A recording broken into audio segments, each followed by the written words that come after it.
Continuando o estudo da Lei de Introdução ao Direito Brasileiro, a LINDB, ainda falando da integração do ordenamento jurídico, que está ligado ao fato do juiz ter a obrigatoriedade de julgar um caso quando lhe vem à frente, relacionado ao princípio da indeclinabilidade de jurisdição, também princípio da obrigatoriedade, o princípio da inafastabilidade da jurisdição, circunscrito no artigo 5º, inciso 35 da Constituição Federal e artigo 140 do CPC, e o inciso 35 do artigo 5º da Constituição Federal diz que a lei não excluirá da apreciação do Poder Judiciário lesão ou ameaça a direito, e o artigo 140 do CPC afirma que o juiz não se exime de decidir sobre a alegação de lacuna ou obscuridade do ordenamento jurídico, e ainda que o juiz só decidirá por equidade nos casos previstos em lei.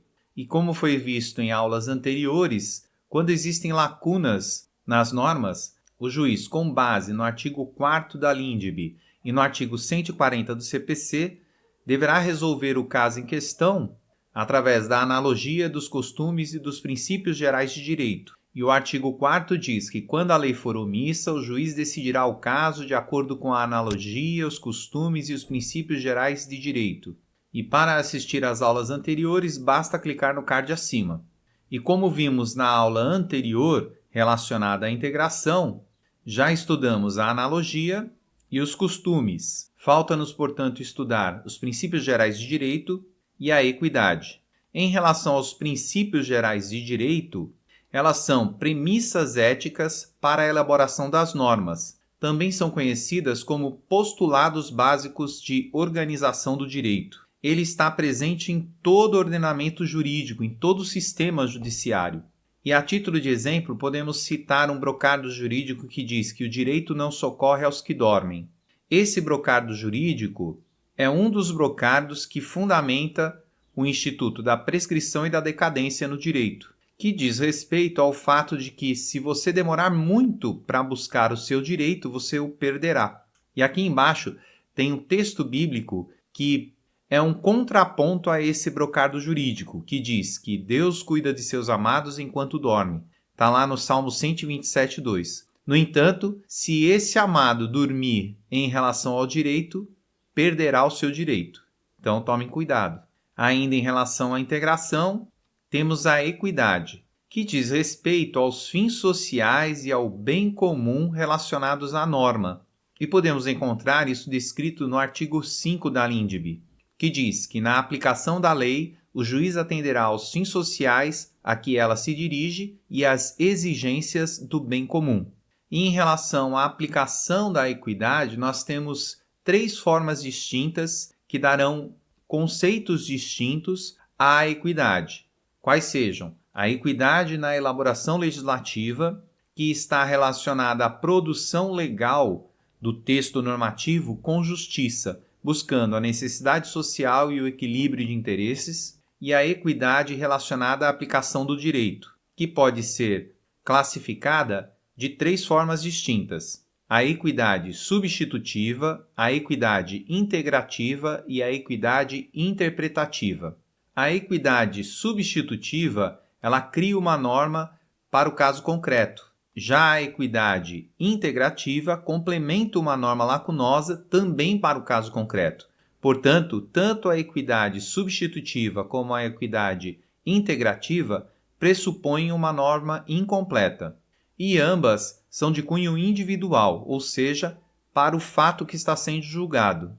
Elas só podem ser aplicadas no caso do fato não estar previsto em lei, ou seja, existir uma lacuna relacionada a este fato e à legislação aplicável, não ser aplicável a analogia, os costumes e os princípios gerais de direito e ter uma autorização legal conforme descrito no artigo 140, parágrafo único do CPC, que acabamos de ler. Portanto, tanto a equidade substitutiva como a equidade integrativa funcionam como última ratio do sistema, ou seja, após a tentativa de aplicação da analogia, dos costumes e dos princípios gerais de direito, bem como havendo autorização legal, então se aplicam estas formas de equidade. Por fim, temos a equidade interpretativa. ela é aplicada quando existe uma norma completa, amenizando o rigor da lei na aplicação para o fato julgado.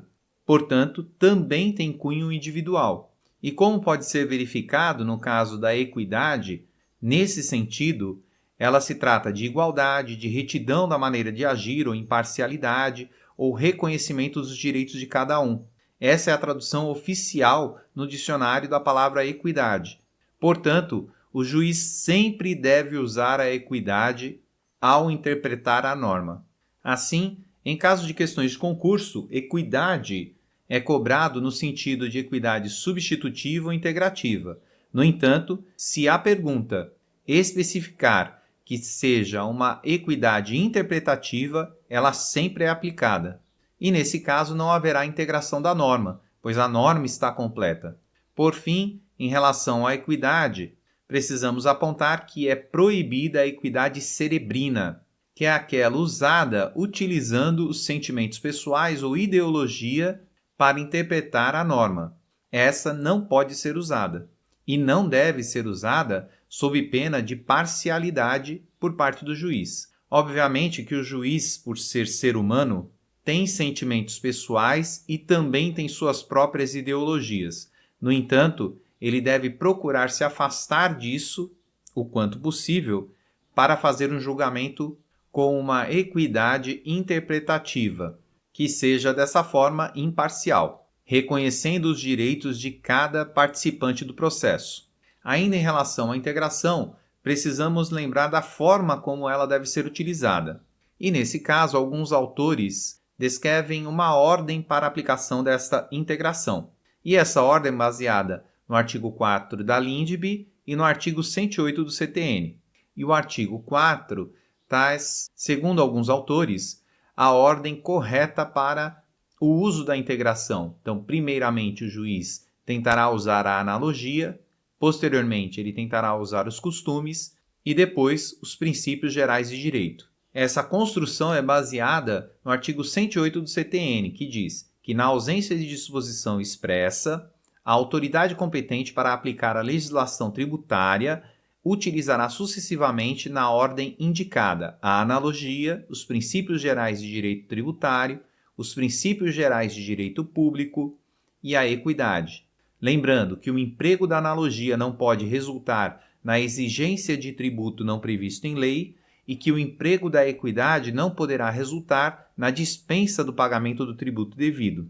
Dessa forma, teríamos essa ordem para a aplicação da integração pelo juiz ao caso concreto, que seria a analogia em primeiro lugar, depois os costumes, posteriormente os princípios gerais de direito tributário, no caso de direito tributário, depois os princípios gerais de direito público e, finalmente, a equidade. No entanto, conforme vimos nas aulas de direito constitucional, por força do neoconstitucionalismo, os princípios gerais de direito público, especialmente os princípios gerais constitucionais, devem permear toda a decisão jurisdicional. De qualquer forma, independente da situação, o juiz deverá justificar o uso de cada um desses institutos.